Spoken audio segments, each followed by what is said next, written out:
ಚನ್ನರಾಯಪಟ್ಟಣದ mini ವಿಧಾನಸೌಧದ ಆವರಣದಲ್ಲಿ ಅಂಬೇಡ್ಕರ್ ಪುತ್ಥಳಿ ನಿರ್ಮಾಣಕ್ಕೆ ಜನಪ್ರತಿನಿಧಿಗಳು ಮುಂದಾಗದ ಹಿನ್ನೆಲೆಯಲ್ಲಿ ಅಂಬೇಡ್ಕರ್ ಪುತ್ಥಳಿ ನಿರ್ಮಾಣ ಹಾಗೂ ವಿವಿಧೋದ್ದೇಶ ಸಮಾಜ ಸೇವಾ ಸಮಿತಿ ಟ್ರಸ್ಟ್ ವತಿಯಿಂದ ನವೆಂಬರ್ 10ರಿಂದ ದೇಣಿಗೆ ಸಂಗ್ರಹಕ್ಕೆ ಮುಂದಾಗಿದ್ದೇವೆ ಎಂದು ಟ್ರಸ್ಟ್ನ ಪ್ರಧಾನ ಕಾರ್ಯದರ್ಶಿ ಸತೀಶ್ ತಿಳಿಸಿದರು.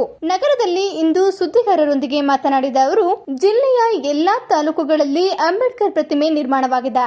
ಆದರೆ ಚನ್ನರಾಯಪಟ್ಟಣ ತಾಲೂಕು ಕಚೇರಿ ಅಥವಾ ಮಿನಿ ವಿಧಾನಸೌಧದ ಎದುರು ಈವರೆಗೆ ಅಂಬೇಡ್ಕರ್ ಪುತ್ಥಳಿ ನಿರ್ಮಾಣಕ್ಕೆ ಯಾವುದೇ ಜನಪ್ರತಿನಿಧಿಗಳು ಮುಂದಾಗಿಲ್ಲದಿರುವುದು ವಿಪರ್ಯಾಸ ಎಂದರು. ಇವರಿಗೆ ಎಸ್ಸಿ/ಎಸ್ಟಿ ಸಭೆಯಲ್ಲಿ ಹಲವು ಬಾರಿ ಮನವಿ ಮಾಡಲಾದರೂ ಯಾರೊಬ್ಬರೂ ಪುತ್ಥಳಿ ನಿರ್ಮಾಣಕ್ಕೆ ಮುಂದಾಗದ ಹಿನ್ನೆಲೆಯಲ್ಲಿ ಇದೀಗ ನಾವೇ ದೇವಿಗೆ ಸಂಗ್ರಹಿಸಿ ಪುತ್ಥಳಿ ನಿರ್ಮಾಣ ಮಾಡಲು ಮುಂದಾಗಿದ್ದೇವೆ ಎಂದ ಅವರು, ಪ್ರಶ್ನ ಬೈಲಾ ಪ್ರಕಾರ ದೇಣಿಗೆ ಸಂಗ್ರಹಿಸಿ ಸುಮಾರು 30 ಲಕ್ಷ ವೆಚ್ಚದಲ್ಲಿ ಅಂಬೇಡ್ಕರ್ ಅವರ ಪುತ್ಥಳಿ ನಿರ್ಮಾಣಕ್ಕೆ ಯೋಚಿಸಲಾಗಿದೆ ಎಂದರು. 2020ನೇ ಇಸ್ವಿಯಿಂದ ಹಿಂದೆಯಿಂದಲೂ ನಡೀತಿತ್ತು. 2020ನೇ ಇಸ್ವಿಯಿಂದ ನಾವು ಅದನ್ನು ಕಾರ್ಯಪ್ರವೃತ್ತಿ ಮಾಡಿ ಹಲವಾರು ಸಮಸ್ಯೆಗಳನ್ನು ಎದುರಿಸಿ ಈಗ ಅಂಬೇಡ್ಕರ್ ಪುತ್ಥಳಿ ನಿರ್ಮಾಣ ಮಾಡೋದಕ್ಕೆ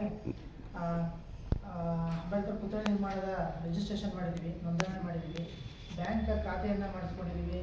ಆಮೇಲೆ ಅದಕ್ಕೆ QR ಕೋಡ್ ಅಂಥದ್ದು, ಆಮೇಲೆ ರೆಸಿಪ್ಟ್ಗಳನ್ನ ಮಾಡಿಸುವಂಥದ್ದು ಎಲ್ಲನೂ ಮಾಡಿದ್ದೀವಿ.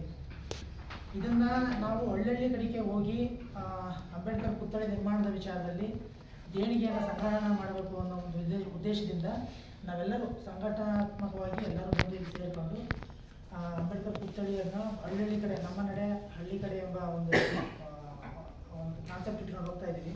ಹಾಗಾಗಿ ಈ ವಿಚಾರವಾಗಿ ನಮ್ಮ ಮಲ್ಲೇಶಣ್ಣವರು ಮತ್ತು ನಮ್ಮ ಹಿರಿಯ ಮುಖಂಡರಾದಂಥ ರಂಗಪ್ಪನವರು ಹೋಗಿ ಮಾತಾಡ್ತಾರೆ ಪುತ್ಥಳಿ ನಿರ್ಮಾಣದ ವಿಚಾರ.